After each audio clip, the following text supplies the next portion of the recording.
తెలంగాణ రాష్ట్రంలో బీజేపీ పెట్టబోయే మత ఉచ్చులో హిందువులు ముస్లింలు పడవద్దని సీఎం రేవంత్ అన్నారు. రెచ్చగొట్టే వ్యాఖ్యలు చేసిన బీజేపీ ఎంపీ నవనీత్ రాణాపై క్రిమినల్ కేసు పెట్టి అరెస్టు చేయాలన్నారు.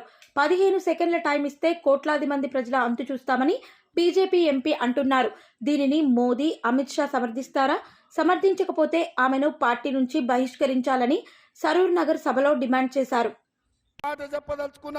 ఈ వేదిక మీద నుండి దేవుడు గుడిలో ఉండాలి, భక్తి గుండెల్లో ఉండాలి. ఇవాళ నా హిందువులకు, నా ముస్లిం సోదరులకు నేను విజ్ఞప్తి చేయదలుచుకున్నా. ఇవాళ ఈ రాష్ట్రంలో బీజేపీ పెట్టబోయే మత చిచ్చు ఉచ్చులో పడొద్దు. మనందరం సోదరులం, మనందరం మన రాష్ట్రాన్ని కాపాడుకుందాం. మన రాష్ట్రంలో శాంతి భద్రతలను రక్షించుకునే బాధ్యత మనది.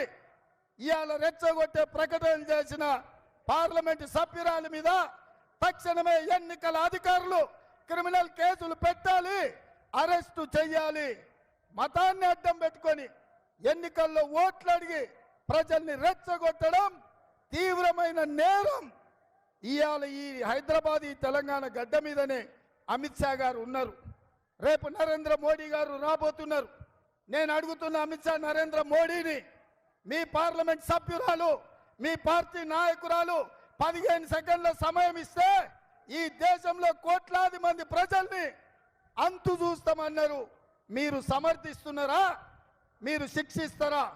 ఒకవేళ మీరు సమర్థించకపోతే తక్షణమే మీ పార్టీ నుంచి బహిష్కరించండి.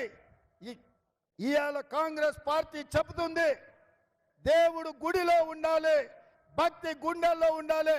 పోలింగ్ బూత్ లో బీజేపీలు బిచ్చమెత్తుకున్నట్లు ఓట్లు కొల్లగొట్టాలని ఏదైతే ఆలోచన చేస్తుండ్రో ఇది దుర్మార్గమైన ఆలోచన.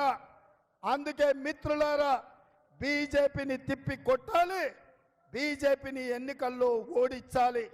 ఇవాళ ఆనాడు సోనియమ్మ ఖమ్మంలో ఉక్కు కర్మాగారం ఇచ్చింది.